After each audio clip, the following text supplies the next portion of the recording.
So when I was little, my brother and I would have, my brother who's 3 years younger than me, we would have summer vacation, no school. My parents were not home.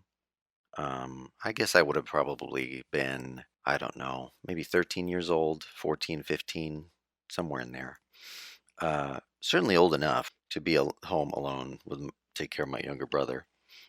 But in in Los Angeles, where we grew up, there are two public broadcasting stations. There's KCET, which is channel 28, and that's a traditional PBS scenario. They had a budget, they're doing well, they have fundraisers, the whole bit. There is another PBS.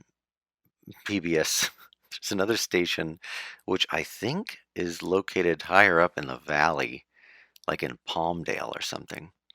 But we could receive it, and that was KLCS channel 58.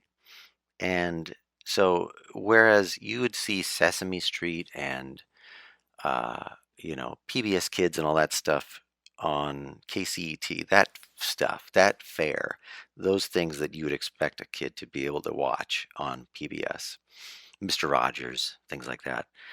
Channel 58, KLCS did not have the money. I don't know how PBS works. I don't know why they had a different offering, a cheaper offering. But most of what they showed was like educational film strips from the 70s and maybe early 80s. And it was just kind of outdated. And um, they, they just, I don't know why they ran that stuff. Um, and now we would watch it. It wasn't scary. But it just felt off because some of it was like Canadian. It didn't feel like, nobody else knew about these characters. I remember they did show like Slim Goodbody, if anybody remembers that. Guy dressed up in a unitard with paintings of guts on the outside to teach kids about health.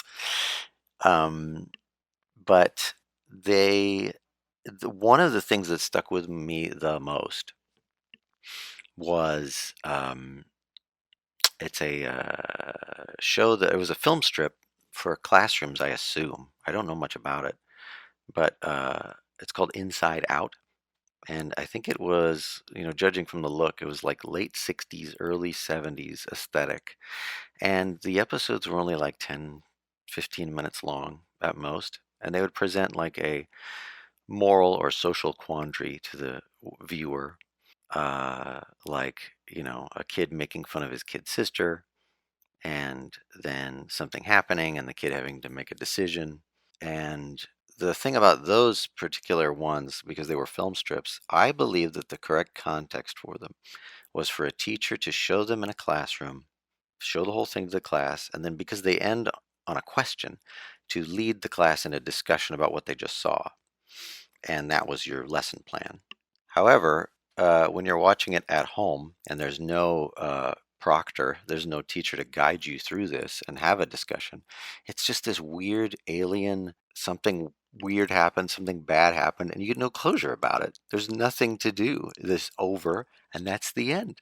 And it just sits with you all day. And I remember that feeling, like that kind of creepy feeling of wanting to watch those, along with everything else on that station, which is just kind of odd. It's still there in Los Angeles, and they have a better budget now. I don't know what their programming is like now, but that honestly was the first thing that triggered that in me.